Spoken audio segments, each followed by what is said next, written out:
Okay, how many of you considered going to the Encounter Retreat and decided against it? A few of you.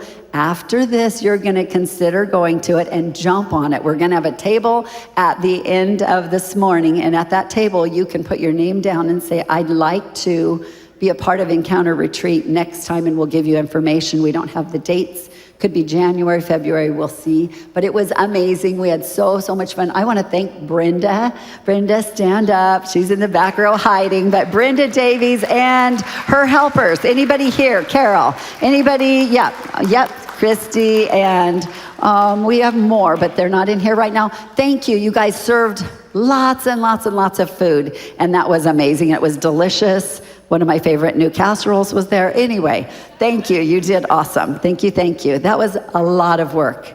Not a job I would want to sign up for. It was a lot, but we had so much fun. So Warren and I, we were talking about 3 years ago, and people laughed at me last night after service. They said, Cheryl, it was 15 years ago that we did Encounter Retreat. And I said, maybe 5 years ago. I'm like, time flies when you're having fun. What can I say? But we did a series of Encounter Retreats years ago. And how many people went through those, Warren? 270 people went through the Encounter Retreat. Not that he's counting at all. But this time we just started and we had our first 30, and it was amazing, totally amazing. And I went in praying, God, help it to be as good as it was last time. And I think it was even better. I think it was awesome. And I want to have a few of you that went through it come up and share. There are secrets that you cannot share. And if you start to, I will grab the microphone from you, because they're secrets.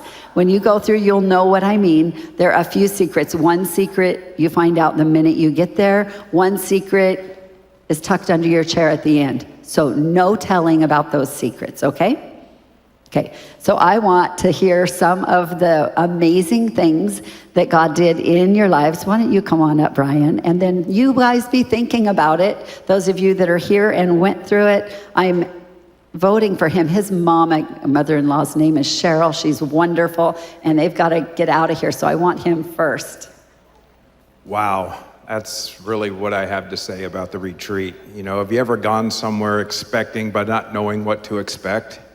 That was this event. How many people, I want pure honesty here. How many people in this room have a difficult time getting into God's presence? I was one of those people. You know, this last 14 months in my life, God had to kill me and break my back to slow me down in my life.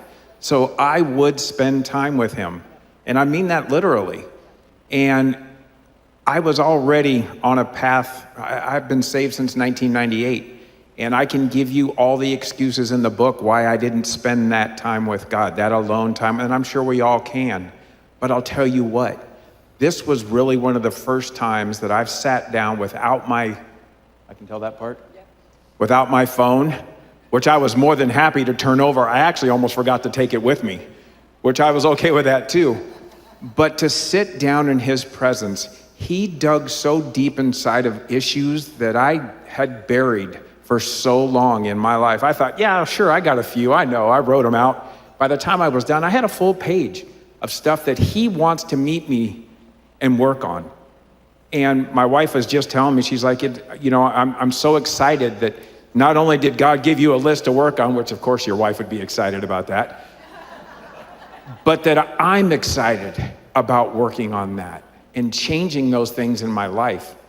That time of just being in his presence, not engaging, prior to the event, I was on a fast, and God led me to Dr. Cho, and he talked so much about how important the reason their church grows the way that it does is because they don't do it the American way. They come in, you do a service for 45 minutes, an hour, whatever it is, and then they take that same amount of time to soak in what has happened in that service, what was said. And it happened in this event. And it was one of the most amazing experiences I've ever experienced. It really just lets everything sink in, lets God speak to you about whatever it is that needs to be touched in your life. In the very end of it, actually, I guess it was the first day, he gave me I'm almost done. Gave me a really quick thing. Give God a chance to meet you right where you are so he can take you right where you're supposed to be. So I highly recommend it. You will not regret it. And I was telling, I wasn't supposed to talk, but I was telling Warren I was going crazy Friday night because I had people laying out and emotions flying everywhere, and that's what I do. And I'm not being able to do anything was very difficult for me. So I volunteered to help in the next one so I can do it. But I highly recommend it. My wife's already signed up. She heard the testimony, saw the difference in me just overnight. Oh, and the men's camp thing, I've been going for 28 years. So I hope I'm changing in 28 years, but highly recommend men's camp too. Thank you, thank you, thank you.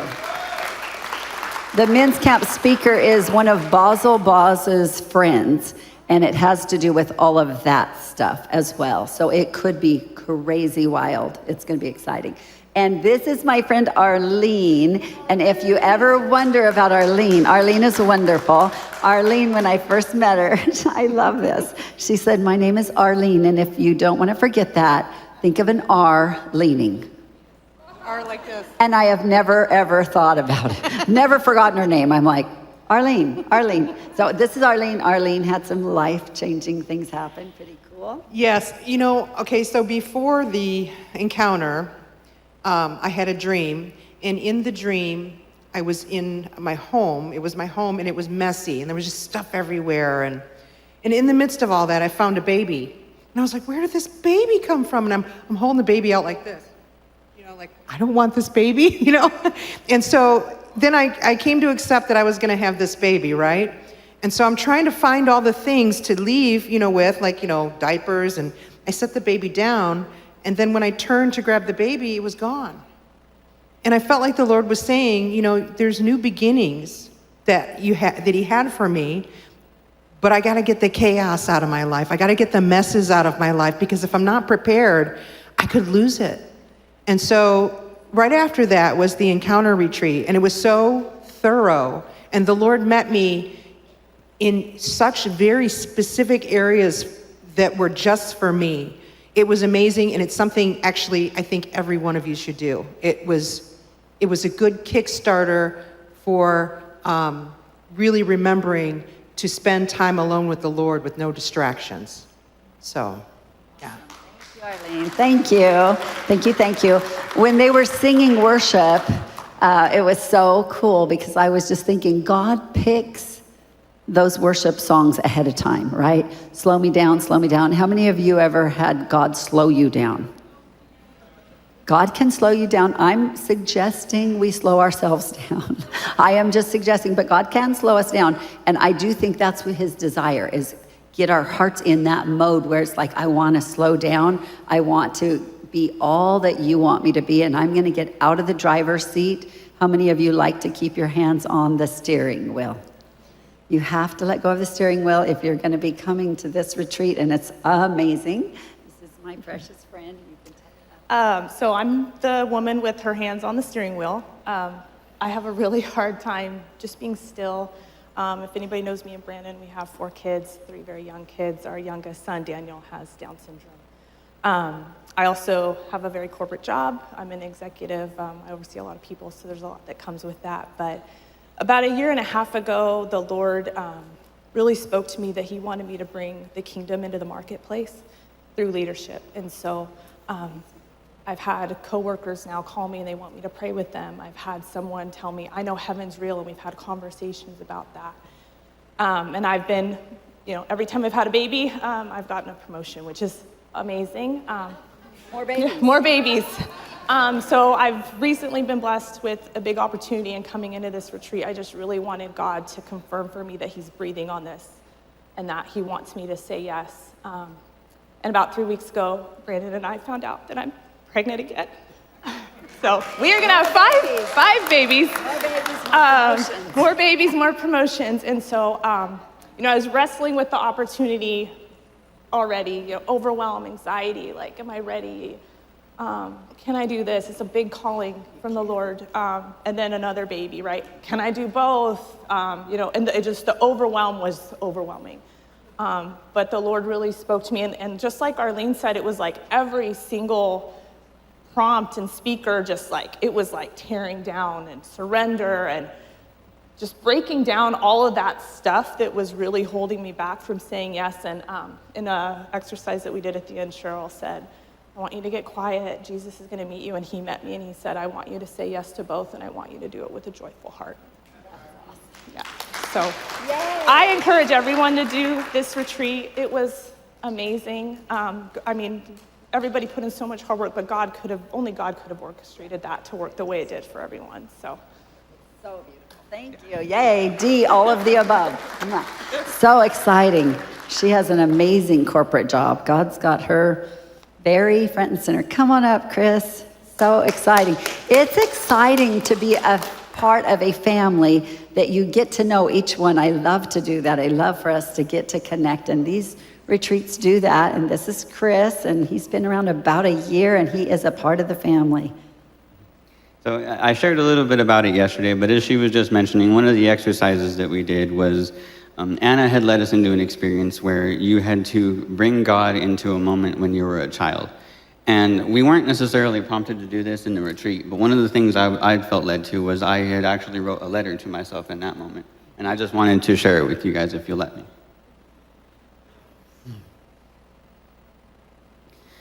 Thank you for allowing me to remember you, the child I forgot I was and still am. You are still that smart, well-dressed, curious boy, wondrous about the world inside, and I thank you for that. Even though I forgot about you, you stayed with me, and like Anna said over us, we made it. Now that we have been united, don't let us separate. Keep me here. Don't just think about what Jesus would do or how Jesus would punish you. Just be still and remember me.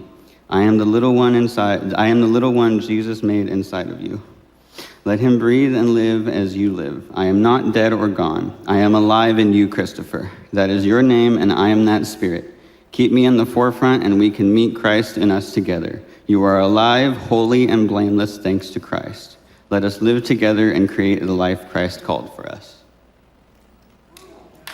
So let me share a little bit about Chris. Chris was adopted at 9 months old. And so what God did with him was took him back into that little child and took him back and said, hey, come on, you can do this life. We're together in this. It's pretty precious. That's very deep. And you are a part of the family. Last night he said, I've been here a year and I just feel that spirit of adoption. I just feel like I am family. And so this is Chris. He's your brother. He might be your son. He might be your grandson. Anyway, he's precious and we love him. I bless you, Chris. Blessings. Come on up. Come on up, Brandon. Brandon is usually behind that screen. No, he's creating some of the things we watch. He's quite gifted. And he's married to the executive. So what can I say? Lucky me. Yeah, so we did that exercise where Anna led us back to a childhood version of ourselves. And for me, it took a minute because I had a good childhood, I had good parents, and I didn't have any major traumatic events that happened in my life. But he led me back to a point when I had just started junior high, and what I realized was that life had just stamped the joy out of me by that age.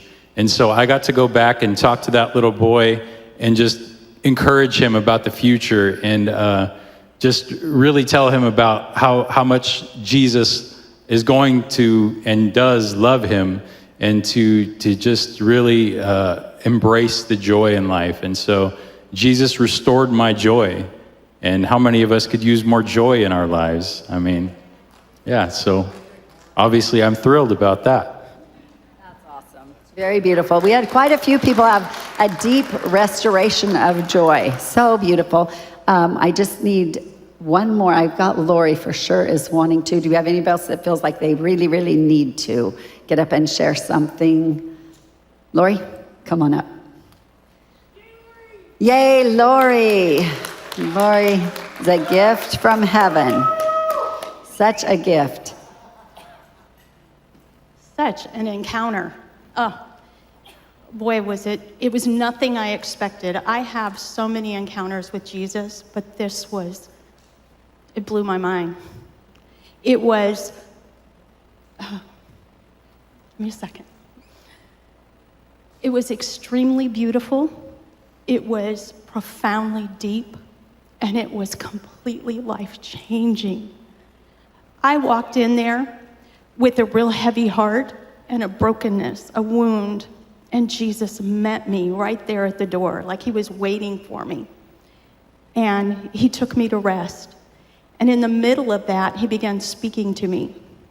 And he asked me to give up something that I have been holding on to so tightly.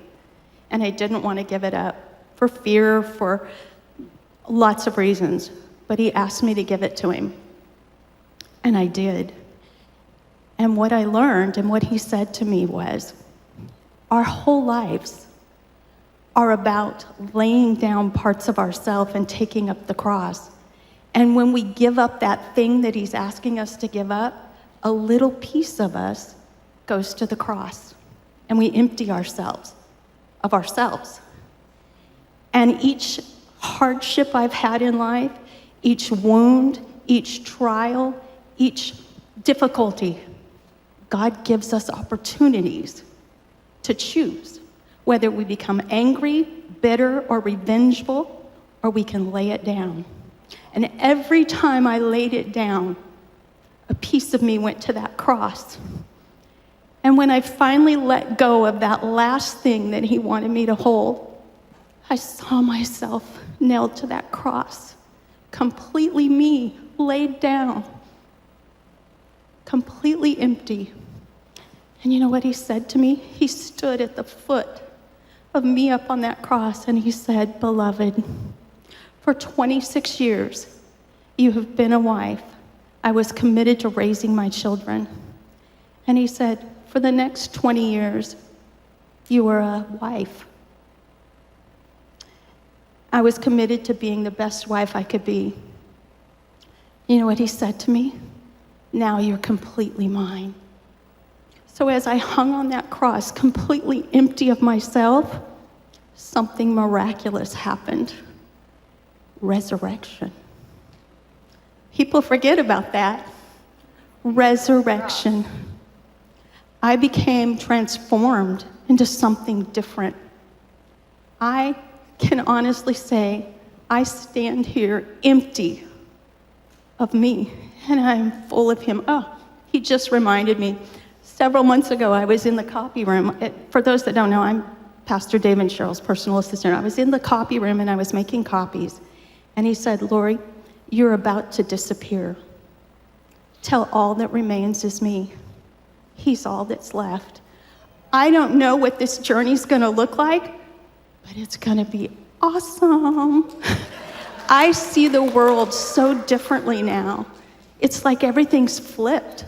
It's for all of us. So I invite you guys to join me in this journey to just walk in the kingdom. We are the kingdom. We are the kingdom. Come.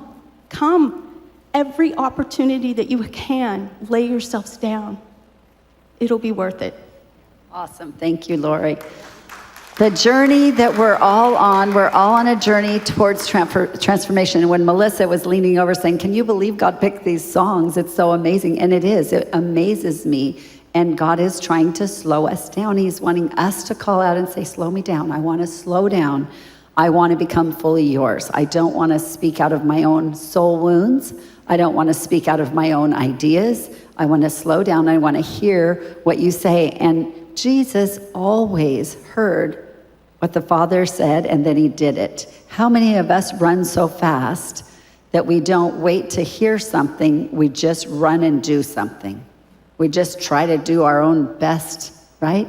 And we think, "Well, why didn't that work out?" And I'm like, well, just maybe it wasn't God's plan, it was yours, right? So are we able to slow down and get in his presence and say, "I just want you. I just long for you. I want to be fully yours. Yes, I've been a mama. Yes, I'm a wife." Like when God told me years ago, "Cheryl, give me your kids. Give me your husband. Give me this church. I want to be everything you desire." And at the time, I cried my eyes out and I thought, "He's going to take my boys." No, he gave me more. And no, he didn't take my husband. He just gave me a new one back after he probably would have been dead if he didn't slow down and start spending time in the presence of God. It's amazing what I've watched God do. And even better than all of that, I get to watch all of you. And I'm like, oh my goodness, this is the most exciting journey as I look and I see people beginning to just bloom and really get to know God and carry him through everything they do. What a beautiful place to get to be. So Rick has a word for the church too. Rick, come on up. He had a word during worship. I said, well, come up when we're doing all of our testimonies. And last night we had a guest also that had a word for the church.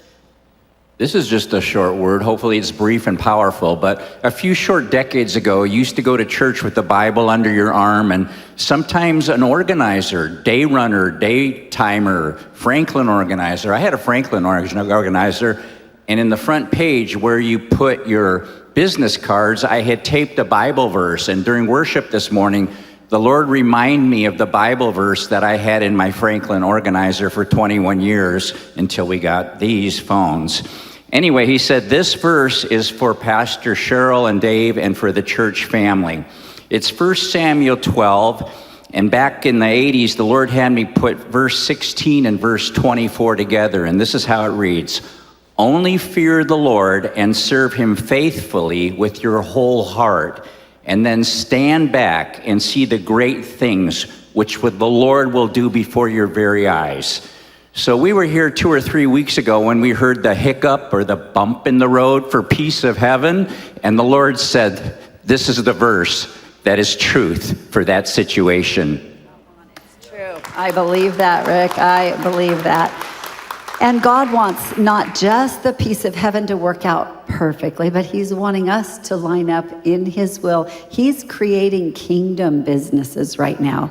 There are going to be kingdom businesses where people understand I'm actually here to advance the kingdom, and I can make money, yes, but why I make money is to advance his kingdom. And we're in the great test, and some of you have done a lot of that, and you're in a test of your faith right now going, is this really going to play out the way that you said? And we get to be the ones that decide whether we rest and wait and trust, or whether we are like the disciples that are totally out of control, thinking they're going to die in the boat, and Jesus is sound asleep.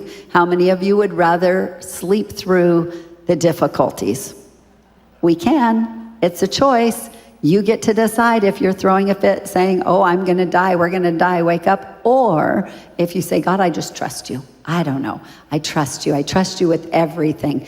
And that means when things aren't happening the way that we think they should, how are we going to respond to that? I've seen in the last year around here, I've seen families put back together at such miraculous levels. It's just beautiful. So to me, when something happens and I look and I think that's not at all what I thought was going to happen, then I can stand back and say, oh, but God might be up to something far bigger and far better and doing it a different way than I would have planned, right? I don't think I'm the ultimate administrator. In fact, when Rick was bringing up the Franklin Planner, how many of you had one of those back in the day? Oh my goodness. I got one, and you know what? It was the prettiest cover of one you've ever seen. It was beautiful, tapestry, so beautiful. How much did I get done inside of that? Anybody that knows me knows I am not organized and I'm not a planner. I'm a fly with the spirit, period person. So mine's still brand new and it's beautiful. Anybody that wants a relic, they can have it. But it was beautiful, and everybody thought, we got to have these, right? But the truth is, God is taking us on a journey that we're not going to plan. We're not. We have to yield to him piece by piece and go where he wants us to go. So we are planning another, Warren is planning the next. In fact, let's give Warren a hand. And I saw Tara over here. Tara helped in the kitchen, too. Anybody that was involved in I started to say Peace of Heaven, the Encounter Retreat, either planning it or going to it. Let's all give them a hand. Stand up if you went, stand up if you planned, if you cooked, the cook in the back row. There we go, there we go. Thank you guys. You guys, yes, thank you, Christine. You guys actually made this phenomenal and lives were changed. I want to encourage everyone to tell people about it, and let's overfill the next one before it ever gets here, and then we'll plan the next one like 3 months later, and we'll keep going until we all have that chance to go through all of our stuff and get it all cleaned out. So I'm super excited about what I saw happening and what I see happening all over. It's just an exciting time to be alive.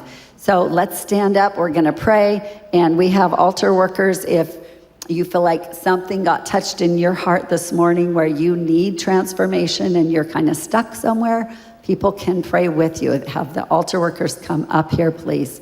So Jesus, we just thank you. We thank you that you are the King of Kings. We just say that you're the Lord of Lords, and you are on the highest throne. Here in Yuba and Sutter, Jesus, we lift you up and we declare your lordship. We want you to be the full Lord of our lives. God, we just want to lay down our lives before you and become living sacrifices, that this community would be a community filled with people that wouldn't be stomping around saying, this is what I want, but they would be walking around saying, what would you like, Jesus? Where do you want me to go? How do I fit in? And what is your plan for me? God, give us supernatural ability to yield our lives at the very deepest level. God, where we're wrong, would you correct us, gently correct us, slow us down, take us into the depth of your heart, God.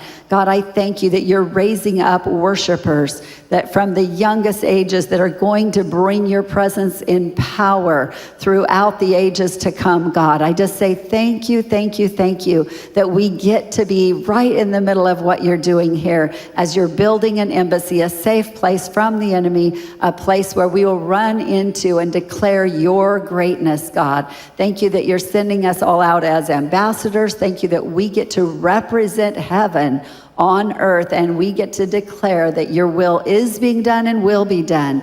God, I thank you for this beautiful family, this precious family, and I ask you to use every gift to the fullest, that no one would be sitting on any gifts. They would be brought to the front, they would be used to the fullest, and that, God, we would all lay down our hearts and our lives for each other.